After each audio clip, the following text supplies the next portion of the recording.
go. Can't fault you. Thank you, Ken. Yes. Boy, that got quiet very quickly. Awesome. Well, it sounded like you meant it. Yeah. You have authority. Well, please, everybody have a seat. And any of those that have come in a little bit late, we want to encourage you. We do have plenty of Rudy's barbecue sandwiches, and there's drinks over there and chips. And of course, we have some wonderful brownies, as you all know. Kellyanne provides those. So Kellyanne, thank you once again for those. That's awesome. With that said, ladies and gentlemen, we'd like to call this meeting of the Collin County Republican Men's Club to order for Thursday, October 19th, 2023. This year has gone by quickly, hasn't it?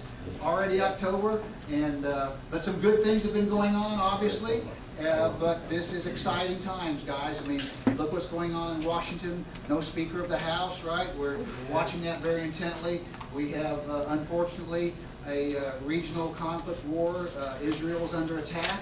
We have what's going on in Austin. We have all the stuff going on in Collin County politics. There's a lot of stuff. I hope you grab your popcorn and get ready to watch.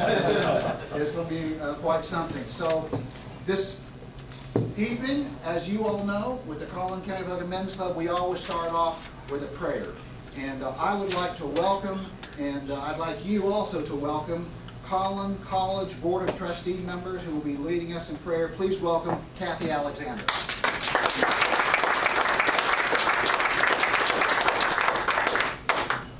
God, pray with me.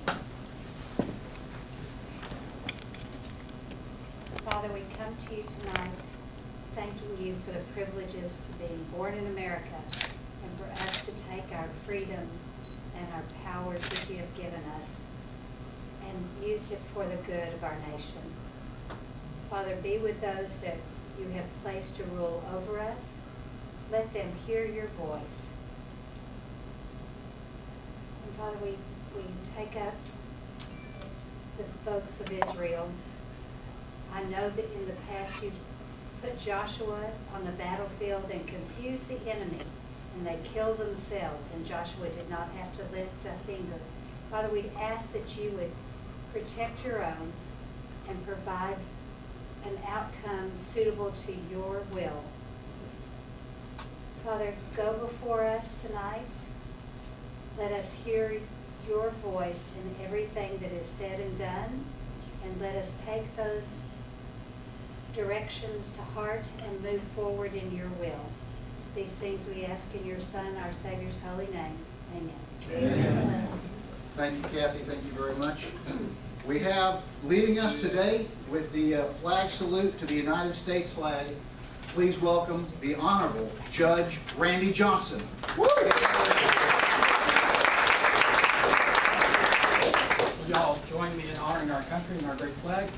I pledge allegiance to the flag of the United States of America and to the republic for which it stands, one nation, under God, indivisible, with liberty and justice for all. Thank you, Judge. Please remain standing.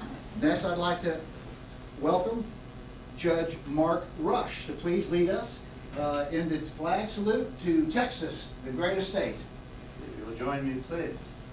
On the Texas flag, I pledge allegiance to thee, Texas, one state, under God, one indivisible. Thank you. You may be seated. Thank you, Judge. Thank you, Judge. And thank you to the Board of Trustees for being here this evening. And we appreciate that. So, guys, you know, it's interesting. We're getting ready to enter political season, obviously, and we have a lot of things that's going on in the county. But I want to talk to you just for a moment. First, a little bit about who and what the Republican Men's Club is and why we have been an ongoing, continuing operation in Collin County for 54 years. And primarily, when you talk to people and they talk about why is it and how come the Collin County Republican Men's Club has always been a standard bearer in Collin County, ongoing for all of those years, what are the core values? What is it that's kept this particular organization on the forefront? And in talking with people, and many of you I've talked to you specifically about this, it has come down really to our core values about what the Republican Men's Club stands for and what we have been involved with over all these many years. Some of our shared values, what we look for, what we like to call the traditional conservative Republican values, including, obviously, the right to life. We believe that the core family unit is critical for our country. One father, one mother, one family. We believe in individual freedom.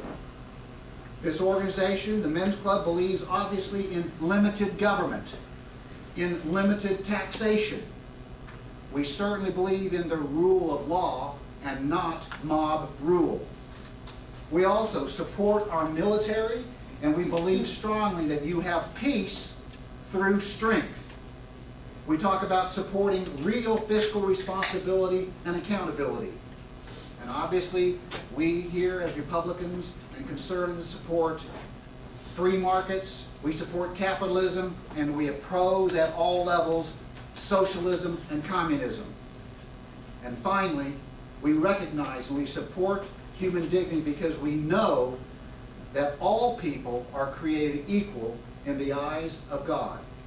Those are some of the founding principles of the Republican Men's Club, the conservative, ongoing traditional values.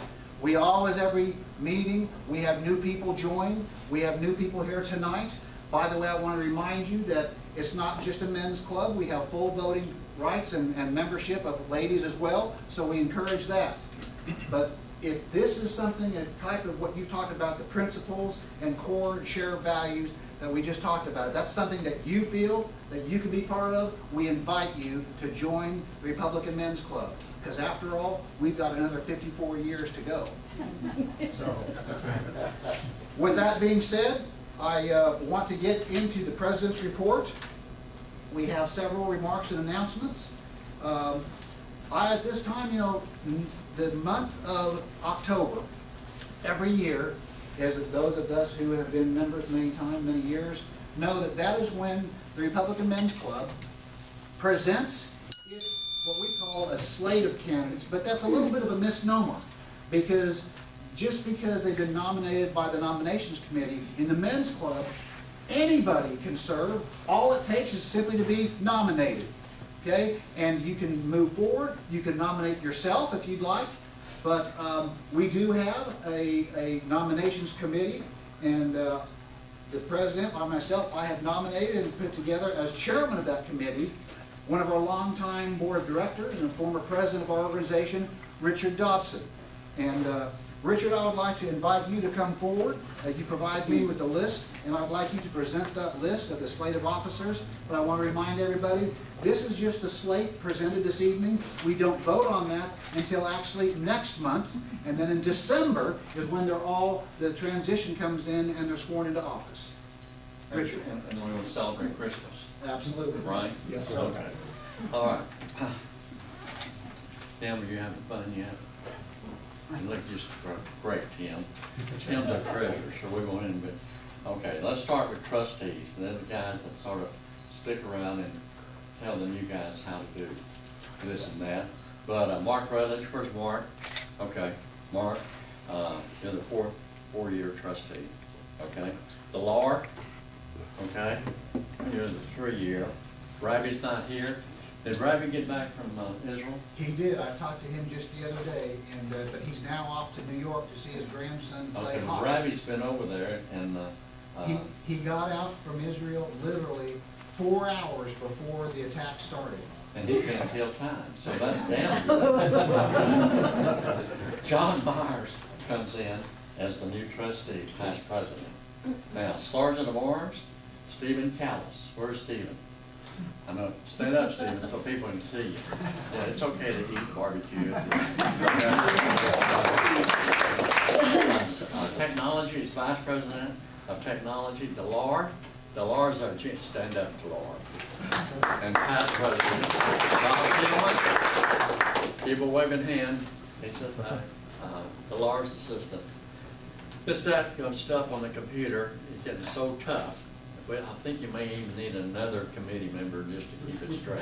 That would always be good. All right. Now, a very important job this coming year is Vice President of Programs, following you, right? And we got Mark Myers. Mark, besides being an attorney, what can you screw up? That's enough. Okay. Oh, my goodness. We're expecting an array of programs this coming year, okay? Now, a treasurer, you've been a treasurer for how many years? Close to 20? No. Do we still have any money in the bank? After John Myers president, we got any money left? There's a couple bucks. Couple of bucks, all right. Tim McCord, Tim, stand up. Now, lazy position, really a lazy position, and if he wasn't a pretty good pheasant hunter and a pretty good shot, I wouldn't, I would ignore him, but Wendell, stand up so everybody can see your shining head. Now we have a new member and a new blood to come in as president-elect, okay? And that's a dear friend here, J.J. Miller. J.J., stand up. President, incoming president, where's Eric tonight? Eric is actually away on business, so he's not here tonight, but he sends his very best regards. And where is he? Away on business. I like that answer. Are you gonna make an announcement about yourself? I will cover that in a moment. You will go on that. All right. Now listen, one important thing.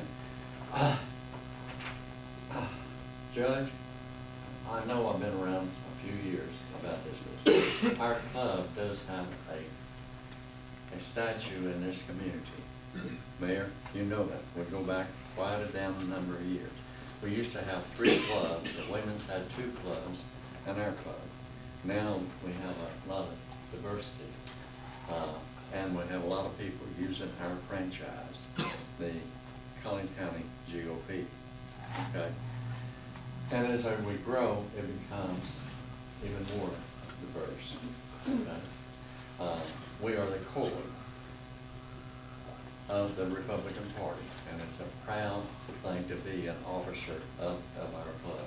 Now, regarding somebody that wants to run for any position, what is your name, young man? Andrew.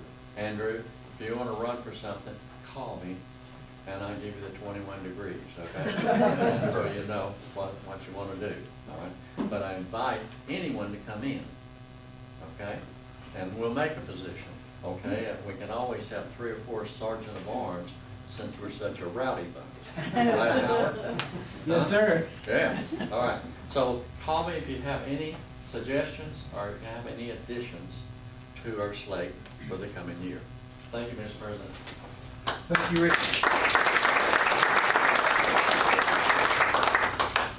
You know, Richard likes to joke with me about do we have any money left, because I always tell people, hey, we can't afford that. We're not going to spend that money on that. You know, we got to build up that checking account, right? So anyway, so thank you very much, Richard. Again, the slate will be presented again next meeting, and we'll be voting on the officers, incoming officers.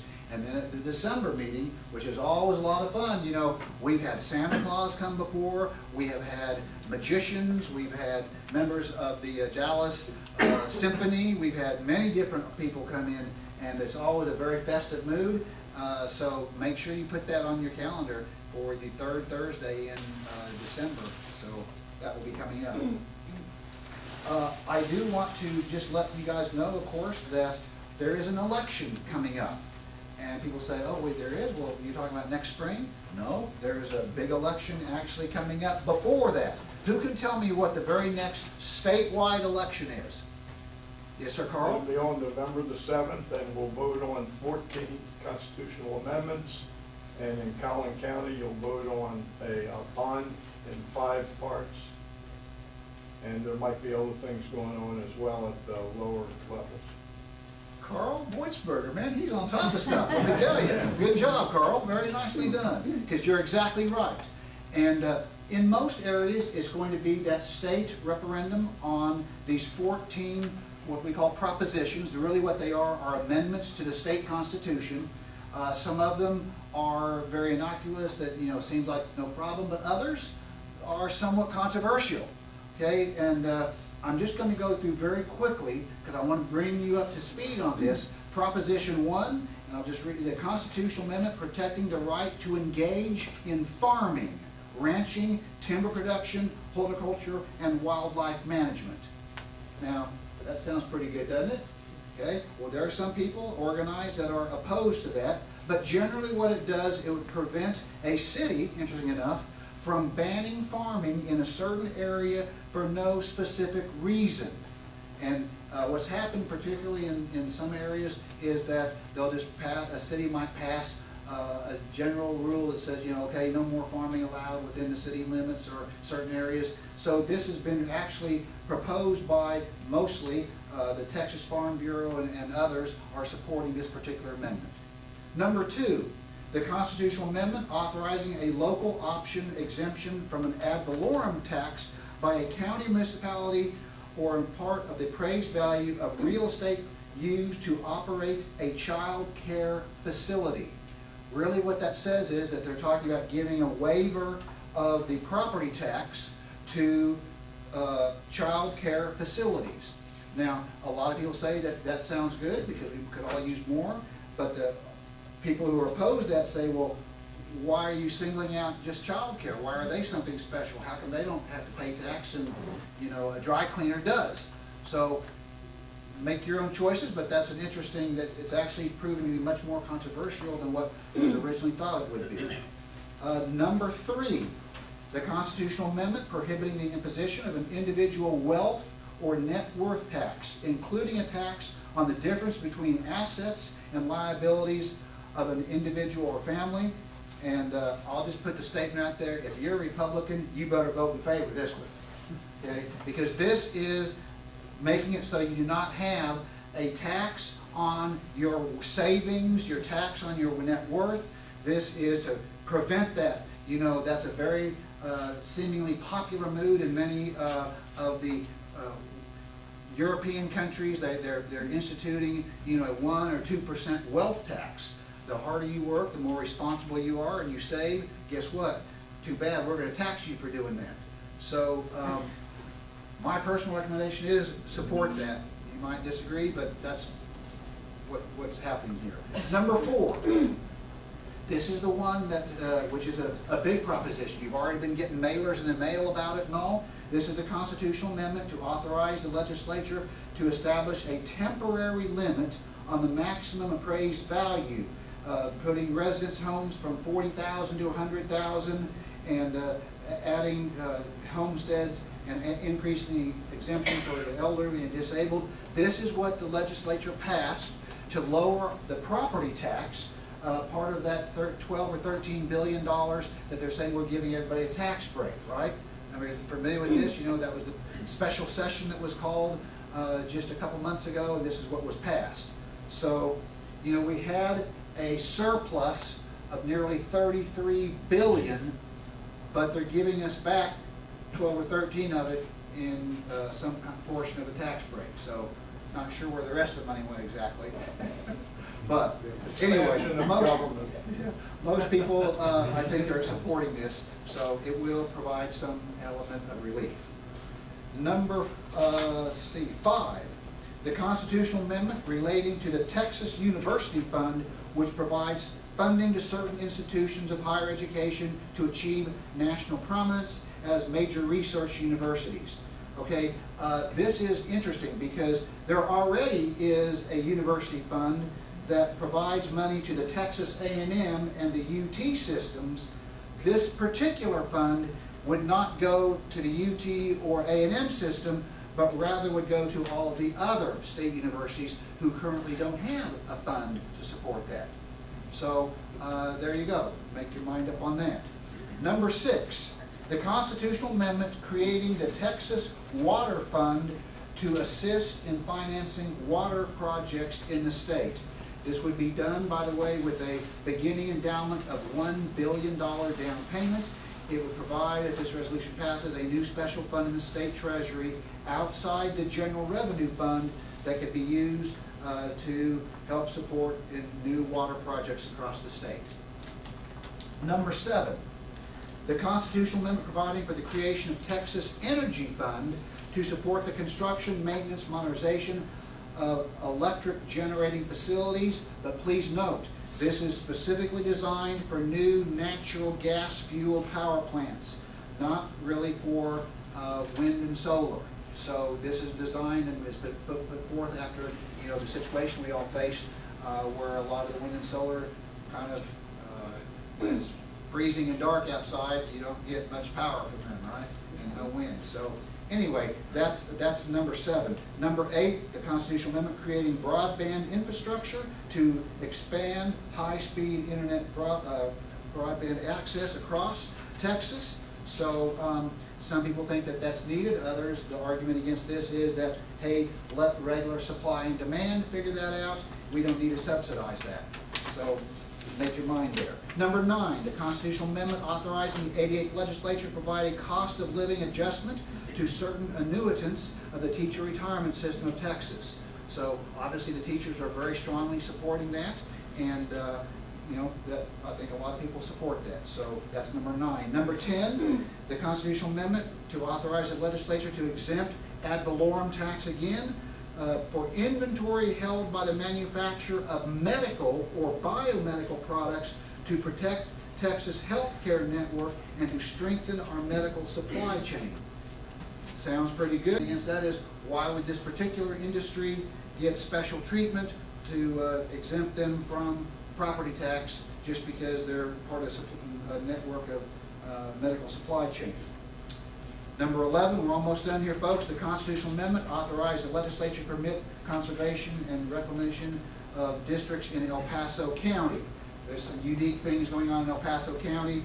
I don't know all the details, but that's the proposition. Number 12, to the constitutional amendment providing the abolition, it means that they're going to do away with the office of the county treasurer in Galveston County.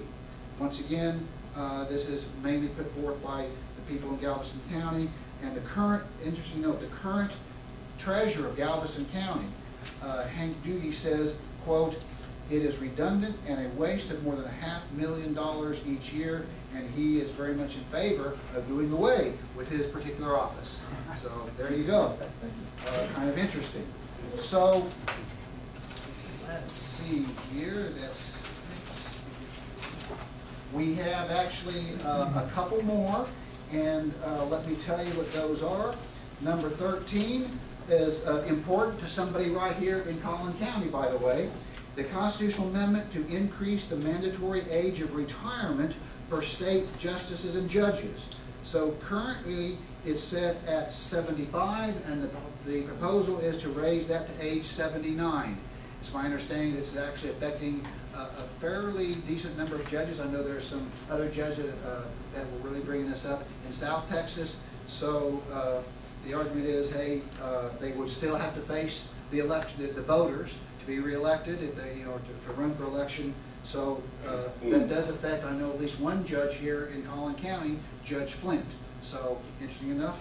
That's number 13. And finally, number 14, the constitutional amendment providing for the creation of the Centennial Parks Conservation Fund to be used for the creation and improvement of state parks.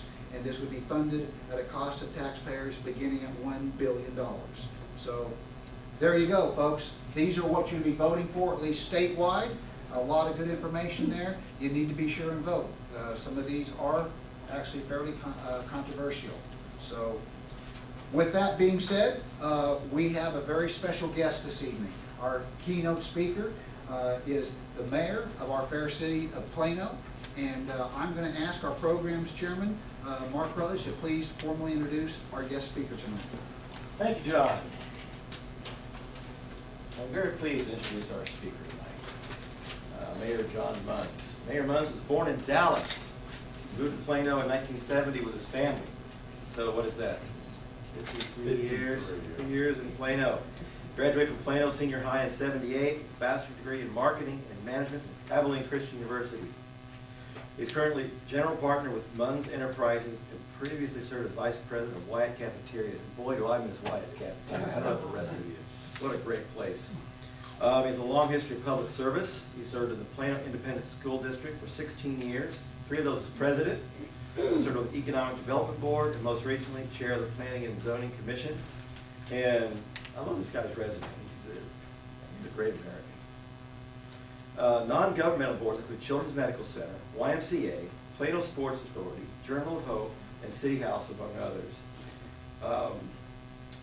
Mayor John Munns became the Plano's 40th mayor on May 10, 2021, as a member of the United States Conference of Mayors and National League of Cities. Welcome, Mayor Munns. Thank you. Glad to have you. Well, good evening. See a lot of friends here, and it is a pleasure to be back with you. And I just wanted to kind of report the state of the city and where we're at and what's going on. We are becoming that mature city and making every effort every day to be that relevant city that has that relevance for the next 50 or 60 years. And so to do that, we have to be committed and proactive into making sure our city is got great infrastructure, that we respect the history of Plano, and at the same time renew areas that need renewing. And so let me tell you about some of the projects that we are in the midst of doing, some that we're about finished with, and some that will be forthcoming here in the next year or so. So one of the major things that I think we all know is Collin Creek Mall was here 50 years ago, and it just outlived its usefulness. But we didn't want to give up the opportunity to make it have that second life. And so that's what we've done. In the last year, we had to completely rebuild the Collin Creek culvert. That really is the creek, and we put it underneath the mall way back in the 80s. So we saw that it really had no real long-term life left in it, and so we needed to go in there and completely rebuild the culvert. And that's the reason why it's looked like not a lot has happened in the last year.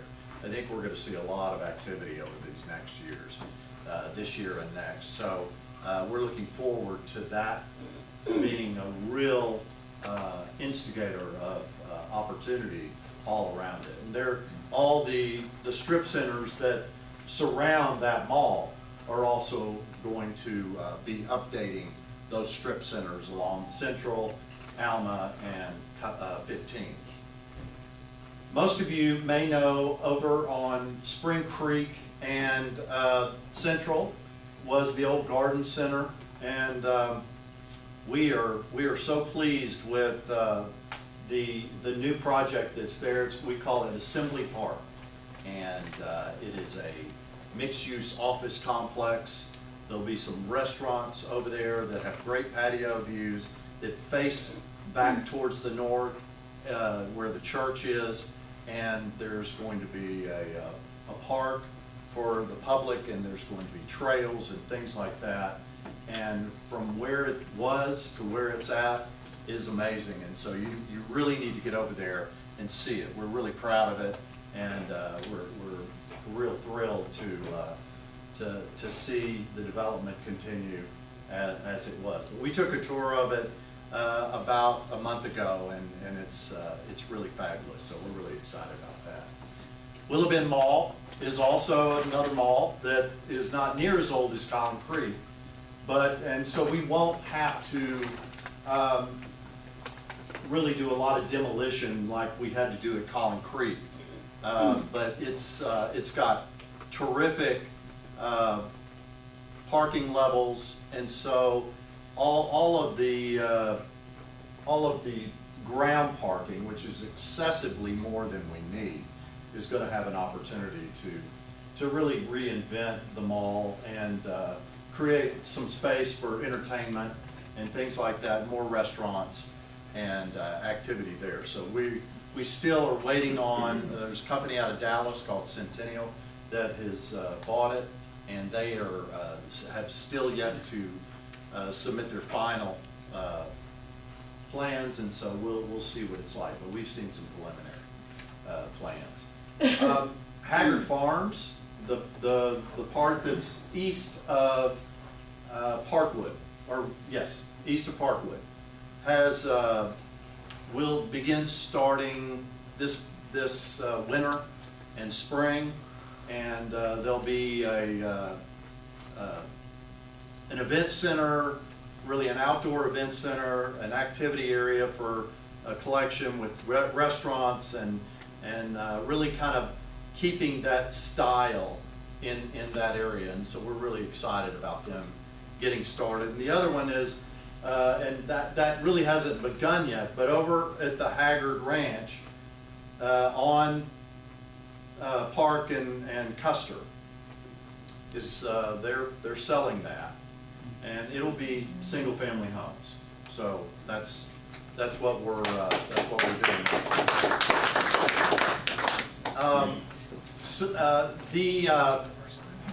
The other things that we want to talk to you about are one of the two big legacy developments that happened in the 80s was EDS and JCPenney.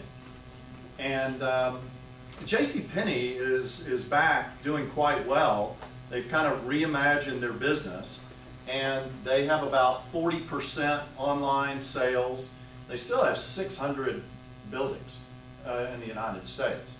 And so they are back really occupying about, I would say about a third of the original JCPenney property. The other half would be NTT Data. NTT Data is like the AT&T of Japan.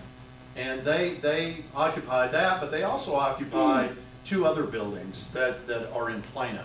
So we're really excited to see, we also have a Japanese hotel, which is called the Miyako, and they are the Four Seasons of Japan. It's a very nice hotel, and one of the things that you may not know, and I know Alan's going through this too, is our hotel occupancy is just off the charts. We are full every single day in that northwest part of Plano. Most of the time on weekdays it's business, and on weekends it's sports. And so we have a lot of sports, youth sports, adult sports that come into Plano, Frisco, Allen, and have tournaments. And it requires a number of hotels to occupy these groups. And so it's a great problem to have, but you know, we all could use a few more hotels. So we anticipate not just the Miyako, but there's also another couple of hotels in that Legacy West area that are planned and will be online in a couple of years, and we're really thrilled about that. And the one area that we're really talking about right now is the EDS campus. And so there's a company there that are, most of you have heard about the development down near UT Southwestern called Pegasus Park. And Pegasus Park is a life science, lots of life science companies, small companies, the kind of companies that start out as nothing and become Pfizer or Moderna or whatever they may be. And this is what this type of technology is happening in North Texas. Most of the life science work is usually in Cambridge, in Boston, or in San Diego or San Francisco. There's been this big gap of the life science research and manufacturing for the central part of the United States. And it's continuing to move towards the North Texas area. And so we're really excited about this. They will leave. If many of you know the EDS campus, the God Pod is what Mr. Perot used to call it, is going to be left intact. They're going to utilize the God Pod just as it is. They're going to reimagine it on the inside with more lab space, but it will stay as it is. And so we're really anxious to see that get started. It's going to really renew the EDS campus that's been, quite frankly, empty for several years. And the same thing with the J.C. Penney track. So part of you know, my objective being mayor has been to, you know, there are some new parts of Plano, there's some older parts of Plano, and we want to improve the older parts and renew those that are really, you know, hallmark properties that we really care about. We want to make sure that they're renewed in a way that I think the community cares about. A minute ago, you guys were talking about some of the propositions, and I do know oil and gas is a very, very, very valuable commodity, but water may be even more valuable. And so we just, last year, I think all of you know that Bodark Lake was created for more capacity. And I would say because of the growth in Allen and McKinney and Prosper and Frisco and areas also in East Texas, we're going to need to start talking about another reservoir very soon, much sooner than 30 years. And that's what Bodark Lake took, was about 30 years from start to finish, and it was around $3 billion. So if you're looking at that, it's probably going to be double that. And so water is a precious commodity for all of our municipalities, and it's really important that we plan for the future. That proposition is really important to be able to have this growth in Collin County and North Texas, but to be able to have that capacity. And so it's something we work on every day. If you would look at our budget for this year, Plano has the lowest tax rate in North Texas, but we're paying more for water than we ever have. And we all are at the district. And it's just the cost of keeping clean water. And I think those of us that have been here for as long as we have, I think we take for granted how our water performance has always been at the highest level, and we sometimes take it for granted that we assume that's the way it's just going to be every day. But when you look around and see some municipalities that struggle with clean water and have to boil water and do those kind of things, you appreciate where we live, and we appreciate the district for what they do. The final thing I'll say, and I'll be glad to take some questions, is just like the issue that is happening over in Israel, we're a very diversified community. And one of the first things that I'm really proud of is our first responders and the work that they do to keep all of us safe, and our firefighters and EMS.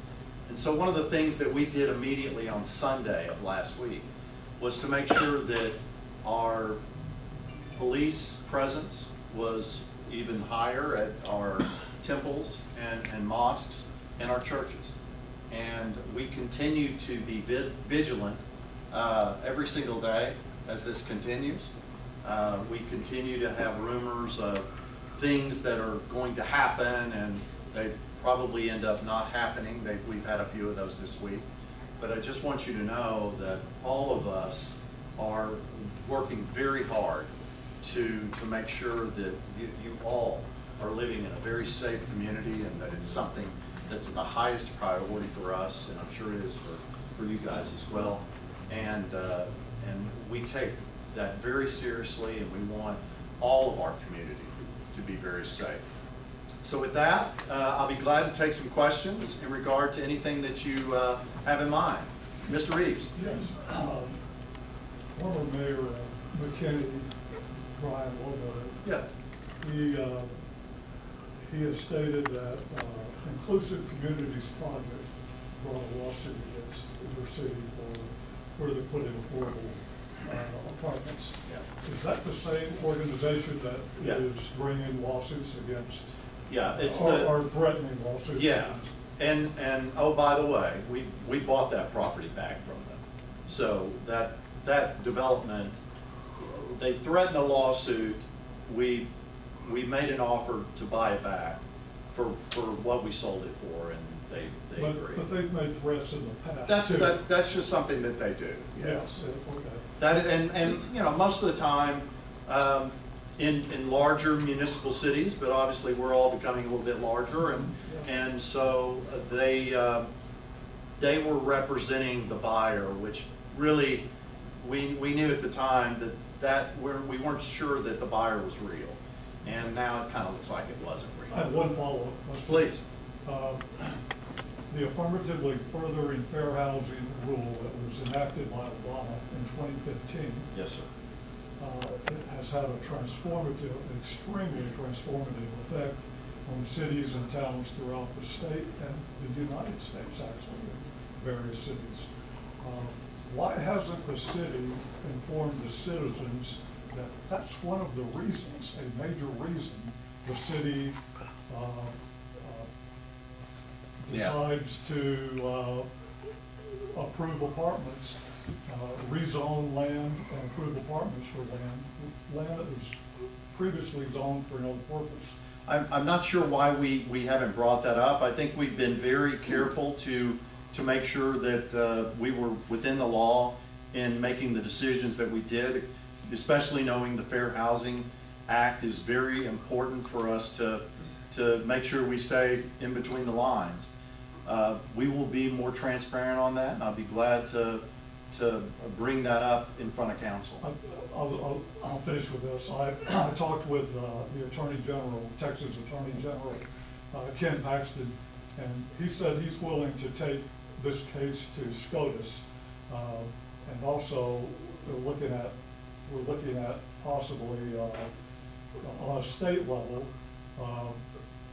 passing a law that forbids private entities from suing cities and towns for their zoning decisions. All right. So just looking at that. Okay, well, good.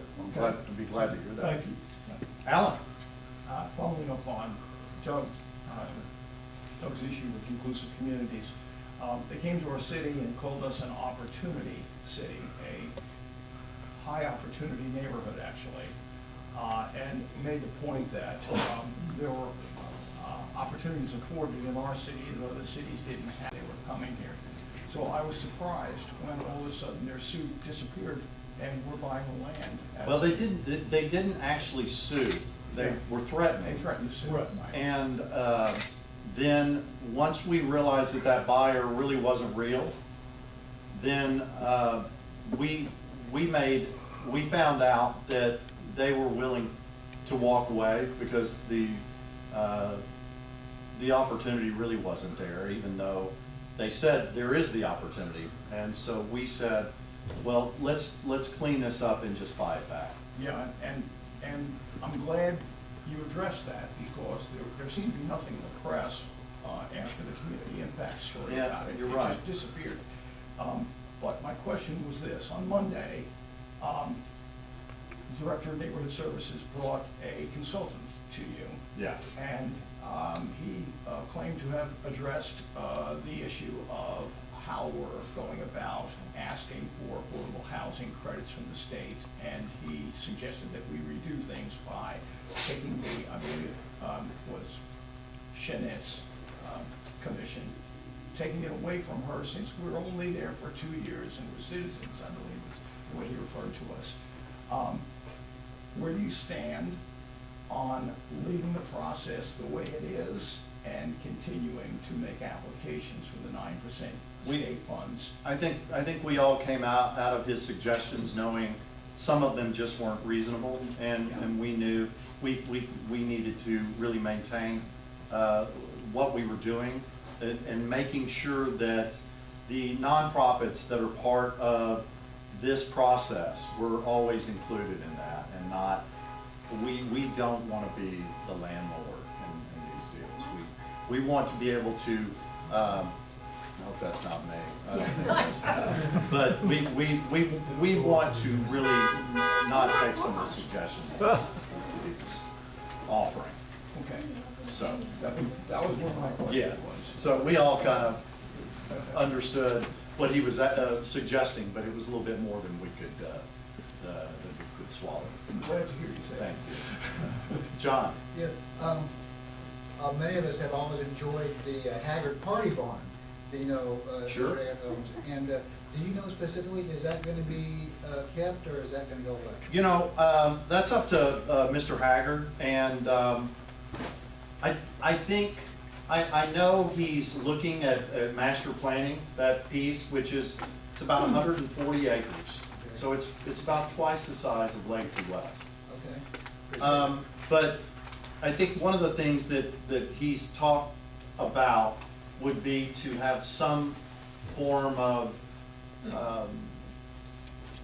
entertainment, whether it be amphitheater or covered or whatever. And that's just brainstorming. But we love the barn. I'm not going to lie to you. So it's really up to Mr. Haggard, and I think we're still a long ways from really finding out what he wants to do with it. But it's probably the most prime piece of property we have left. Yeah. Yes, ma'am. Can you tell me where you are on prohibiting the short-term rentals Yeah. in single-family neighborhoods? Sure. We have a committee right now that's doing their work. I will tell you guys, this is something, I was going to get to this and I just forgot. There were a couple of bills that passed in the state legislature that affect us in that. One of them is called the Death Star bill, and it's 2127. And it really takes away a municipality's ability to create ordinances that are above and beyond the state. And I know one of those propositions is in there, but I think there's something to be said about the work of a city and the behavior of a city over a long period of time. That includes animal care. That includes whether, cutting grass that may be too tall, and it's a traffic issue. And it may end up being short-term rentals. Because as the Attorney General of Texas will tell you, they believe in property rights. And so that is a really sticky wicket for us. And so we're trying to be very diligent about making the right decisions. We want to provide safety and clarity for those that are having nuisance issues with short-term rentals. And so we want to be able to maybe create areas that they would be appropriate and other areas that they're not. And so we're still studying that, and we're hopeful that by the end of the year we can have some clarity. As you know, Dallas approved, and then they're being sued. So we're having a lot of lawsuits that we're kind of stepping back and watching how these get handled. If there are areas approved for short-term rentals, will that be a neighborhood association or a neighborhood decision? Or will it be a city council decision? I'm not gonna, well, it'll be the council's decision, but it'll be from the recommendations of the committee and for those, and those that are on the committee are, we have the folks that are against STRs and folks that have STRs that are claiming that they don't have any issues. So it'll be some of the recommendations, but obviously council doesn't have to accept them. I mean, at the end of the day, it's up to us. But I think the areas that they would be acceptable would be non-neighborhood homes. I can add to that if I may. Yeah, go ahead. So HOAs currently have, the state's on their side, or the law's on their side. HOAs can prevent short-term rentals right now. So they could put that in their restrictions and conditions right now, and in that. But I don't know about you guys, but we have about 40% of our neighborhoods that aren't HOAs. So we need to clarify those. Yes, sir. What's the population projections for Plano for the next, say, 25 years? I think we're at about 297 right now, and I would say probably 310 or 315 is all. So small. You know, one of the things that we're struggling with is, and I think it's a good thing, is Plano is the community wants to stay in their homes. And so some of the turnover that would bring in younger families hasn't happened, and that's okay. And those opportunities aren't there. And so there's a lot of folks that want to stay in their home, and they're happy here, and they want to continue to do that. And we're happy to have that happen.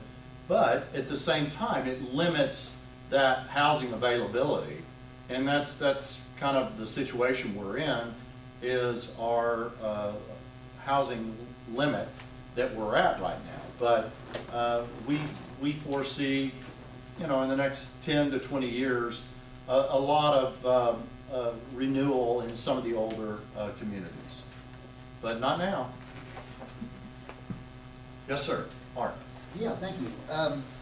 I know that fairly recently, Anthony Riccadelli and Shelby Williams have made statements to the effect that Plano has kind of lost effective control over zoning decisions, particularly when it comes to high-density developments, because of HUD regulations and threatened litigation under those HUD regulations that has almost, you know, due to the coercive effect of that, they're stating that, you know, we've kind of lost control over being able to make independent decisions on high density, the use of plan for high density I think housing. the really only specific item was the one that Alan was talking about. That one was, that was a threat of a lawsuit from those that would include in that HUD situation.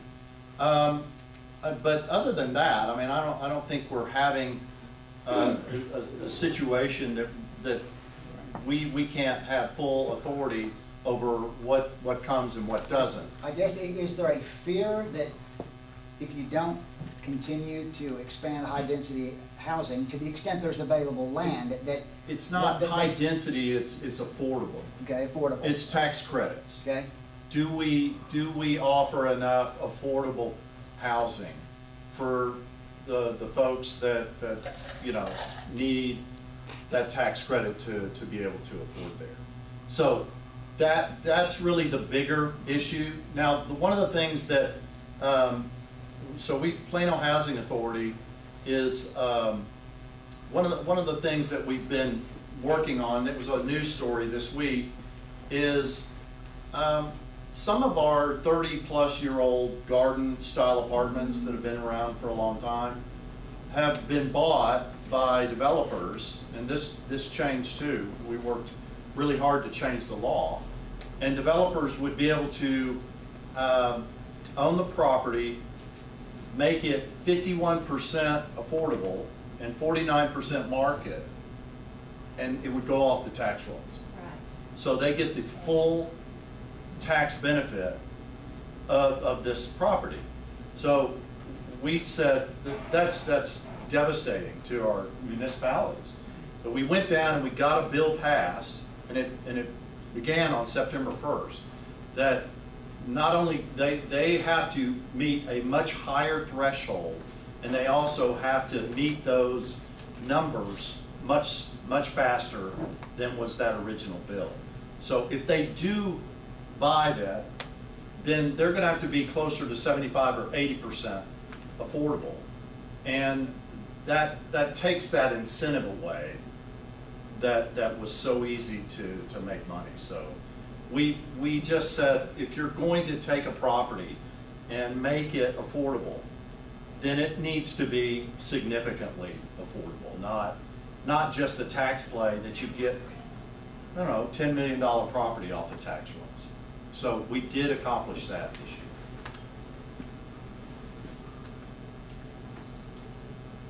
Yes, sir. Just to clarify, are you saying that the affirmatively furthering fair housing rule doesn't take some governing authority away from the city. Oh, and we have to approve every one of those transactions as a city council. But if you're threatened with a lawsuit if you don't, then isn't that the Well- same as you're losing some of your government? Well, now at least we have the state legislature that now there's a bill that we have that protects us now, that they have to perform all these levels, and it has to come to council to be approved. And so that's the difference. And before, it didn't even have to go to council.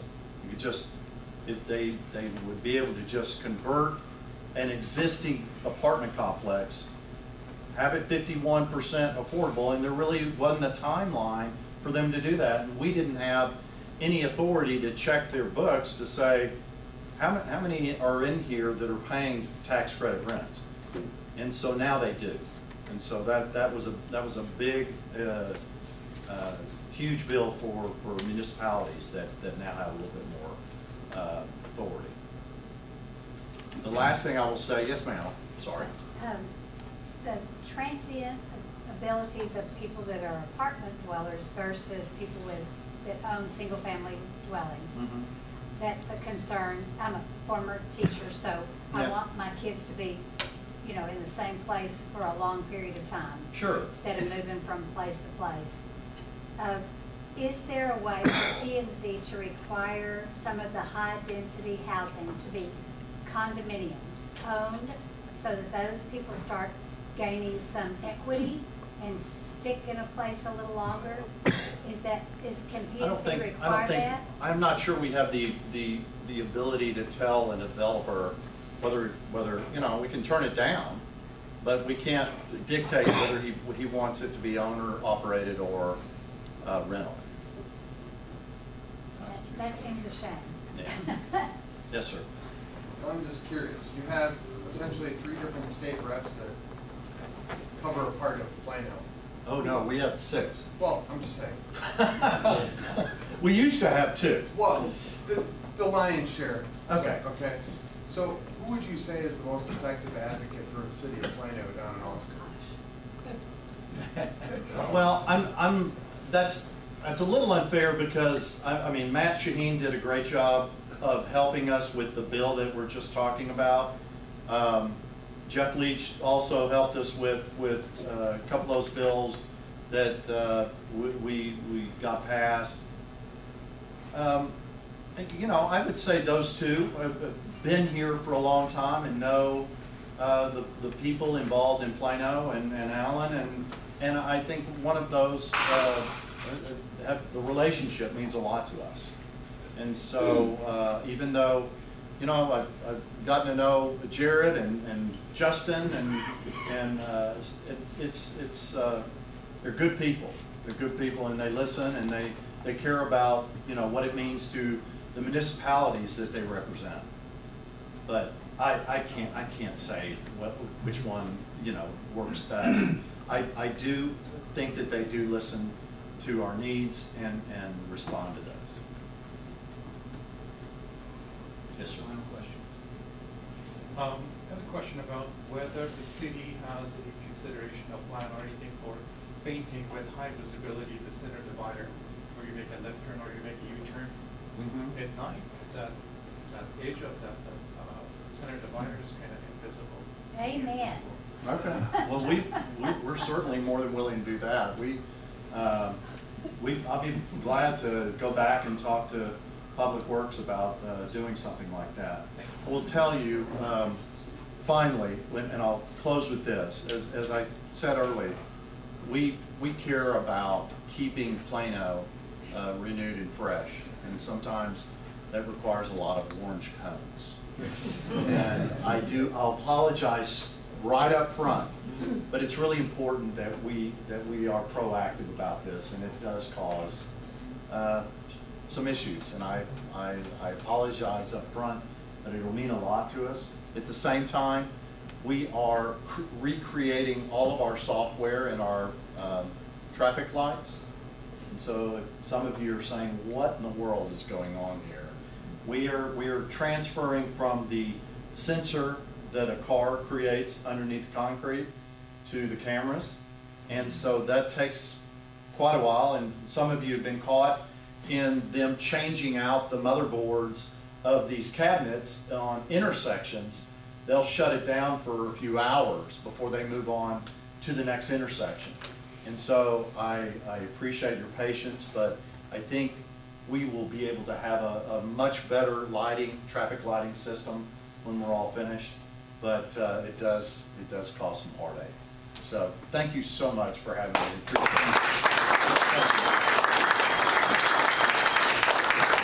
Thanks, everyone. We'll turn it back over to El Presidente here. Our next meeting, I'm not quite ready to announce the speaker yet, but it'll be November, and we're going to have a military theme. We have an Army colonel that I think will be coming to speak to us. So stay tuned to the email for the announcements. Uncle John. Well, thank you, Mark. Mayor, thank you very much for being here and answering a lot of questions, a lot of different topics, and we appreciate that so much. Thank you. So, folks, next up, we have a lot of candidates in this room. We have office holders in this room, and this is the time where we give you a minute to come forward and to introduce yourself and to say what you're running for, obviously, but also if there's a particular issue or something that you would like to address, this is your opportunity. So, with no further ado, I'd like to welcome all of our current office holders and candidates. So please come forward. Wayne, I see you sitting right over there. Come on up and talk to us. All right. Good evening. My name is Dwayne Kurtz. I'm running for the Prosecutor's Office, Precinct 2. It's on the east side of the county. I've been involved in law enforcement for 38 years, and I still have the desire and ambition to continue with what I'm doing. I appreciate your support and your vote. Kurtz for Constable. Thank you. Good evening, everyone. I recognize some friends here tonight. My name is Wayne Richard, and I'm running for House District 66. Our current representative is Matt Shaheen, who was mentioned earlier today. I've been in Plano here for about 35 years, very active. Some of you probably recognize my name. I was on the radio, I had a conservative radio show for several years, and Collin County GOP was actually a sponsor at that point. I kind of feel like personally that the Texas House is kind of a mess right now, and I believe that if I have an opportunity to go down there, that I can help us pass some conservative legislation. So I appreciate the time and you all being here tonight. Thank you.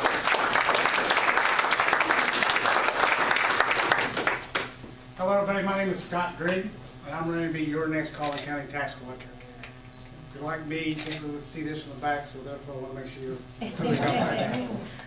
I have over 35 years of audit, accounting, and finance experience. Our tax office collects over $4 billion. I've worked for many multi-billion-dollar companies. I remember walking into a sporting event. My best friend goes, "Look at your resume." I'm like, "What?" Up on the scoreboard was Walmart, Tyson Foods, Coca-Cola, and Aaron's Leastone Furniture, which I have been a senior auditor and worked in their finance department of all 4 of those major companies. They are the biggest and the best of what they do in the world. And I want to make our tax office the best in the state of Texas. It's a big operation, $4 billion. Collects for over 60 different taxing units, including the city of Plano and many of the ISDs. Over 100 people, when fully staffed, in 3 offices. It's not a lemonade stand, it's not a mom and pop shop. It's a major business. And it needs someone with that kind of experience that knows how to deal with $1 billion. That's balanced the books for $1 billion operations like I have. So just remember, in March of 2024, Scott Grigg for tax collector. Thank you, guys.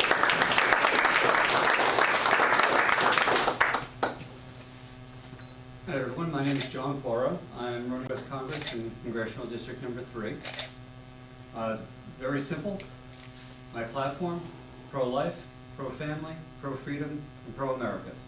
Everything that I'm going to be talking about during this campaign will fall into one of those categories. I was talking with Dale earlier tonight, and his biggest concern was that our economy and how much we're spending. Well, I'll be the only person on this campaign that's going to be talking not about a balanced budget, but about a negative budget. We need to pay back our grandchildren.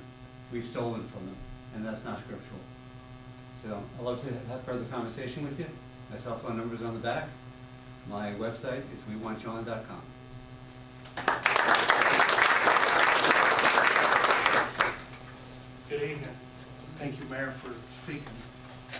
My name is Cam McCall, and I'm running for Collin County Tax Assessor Collector. I love Collin County. My families love Collin County. I'm fifth generation Collin County. We've got public servants in all 5 generations. I'm second generation in the tax business. I've collected delinquent taxes for 12 years, including Plano, Allen, McKinney, all over the county. I know how to collect taxes from filing suits, seizures, all the dirty work. Now I want to be in the be the tax assessor collector.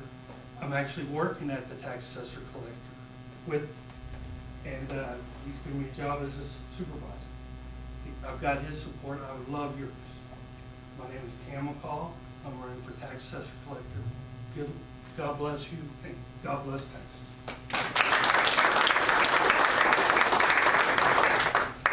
Well, I agreed with the mayor right up until the end. When he started talking about our reps. My name's Darren Mice. I'm on the Allen City Council. Tuesday is my last night on the council. I am stepping down to run for Texas House of Representatives. Going to be up against Jeff Leach.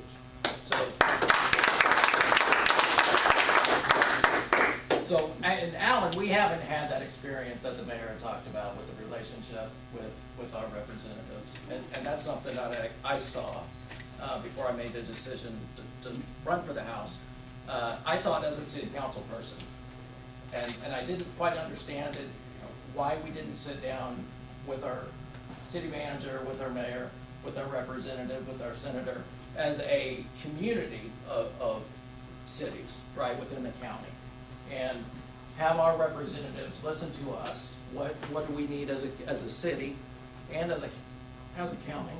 Where's Daryl? Is he still here? There you go. Yeah, all right. But we don't have that right now, and so that's when we talk about the relationship from representatives to municipalities. There's a lot of bad legislation. A little bit of good. There's a lot of bad, and the Death Star bill that was talked about. You go Google that, and it's going to be challenged in the courts, whether it's on short-term rentals, whether it's in chickens in the backyard. It's a broad brush approach type of legislation that they're going to place on a town in East Texas, Plano, Allen, West Texas, Houston, Dallas. It's a one-size-fits-all type of approach. Wayne and myself, we are proud to have the endorsement of the Attorney General, Ken Paxton, as well. So I thank you all for your support. Thank you.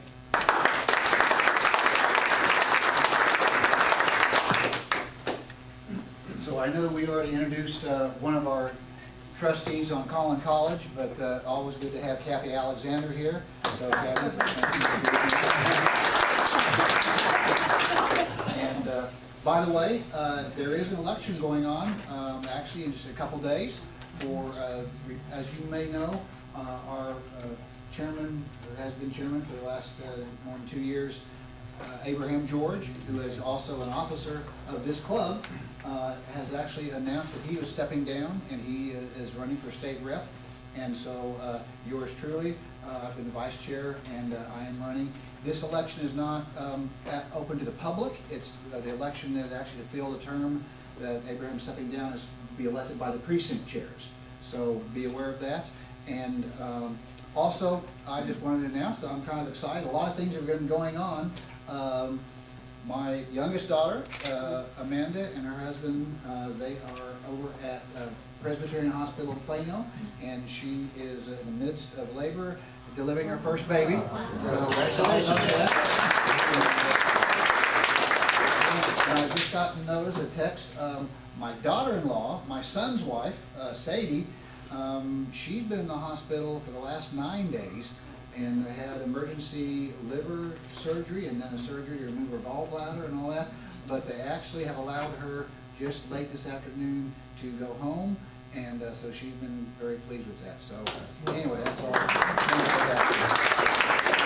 Well, folks, at this time, you know, we always have our very famous drawing, our raffle.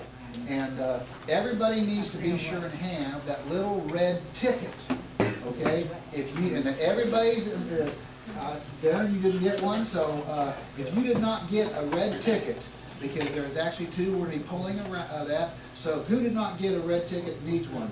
All right, Larry, I see you back there, you need one. Doug Reeves needs one.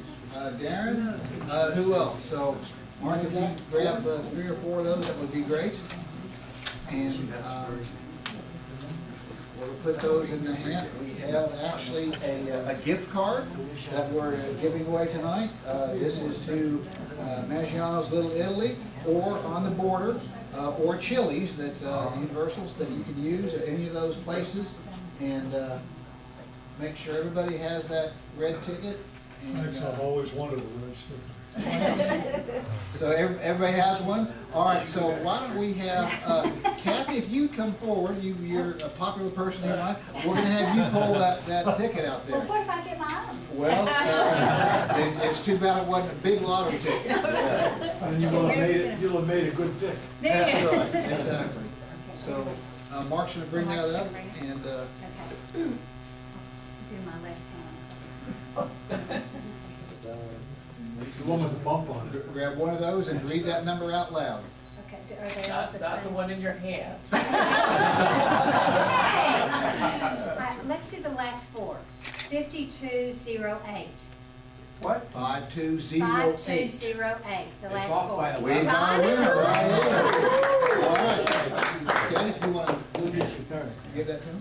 Let me put my glasses on and make sure I read that right. I want to see that ticket. And we also have a very special gift that we're giving away tonight. So, Mark, why don't you talk and tell us what that is? So, welcome to Vicki Knudsen in the back. She is here tonight, and she has graciously offered, as part of our drawing, to provide a free, I mean really special spa treatment at her spa, correct? Yep. So, thank you very much. Will you tell us a little about where it's Sure. located and all of that? I'm looking for people who are tired, toxic, and stressed. The Democrats are down the road. Yeah. So basically, I'm Vicki with Elegant Skincare Spa. My philosophy is more of an inside-out approach to healthy skin and aging. And one of the things, I'm kind of in the wellness side as well, and one of the things I do offer is a Soki massage bed. And what that is, it's a full body massage, a full body workout, lymphatic drainage, spinal alignment. You burn 900 calories an hour flat on your back, never been touched. Wow. People do get reset from this, and it's very deep, deep relaxation. Because, and you will detox, so you have to drink a lot of water, which we do an alkaline water solution there and things like that. So, yeah, if you don't want it, give it to your wife or a friend, and I will give you my card. And so if you're the winning ticket holder here, just go see Vicki when it's over, and she'll get your information, and you're set up. So, Vicki, would you come forward and draw the lucky number? That would be great. Okay. This one's going to this side. who's really tired, toxic, and stressed here? My wife. Kelly, boy. Okay, maybe this is Kelly's. Kelly, 5220. 5220. It's one off. Sorry. No, 5220 stand up. You got to be present to win. Going once, going twice. You sure it's not 5219? Oh, that's going to be it. 21. It fell out. It is 5217. 5217. Right There you here. go. Congratulations. Come back next month and tell them all about it. So, very good. Thank you very much for that. Unexpected, nice gift there for everybody. So, ladies and gentlemen, I want to just thank you for being here tonight. And by the way, I do want to give a special shout out. You know, I always wonder, do we come here because of the great camaraderie, the no drama and all that? Or is it those Rudy's barbecue sandwiches? So, J.J. Miller, thank you for all you do for providing us with this great Ladies and gentlemen, we are adjourned. Thank you for being here. Thank you, Mayor.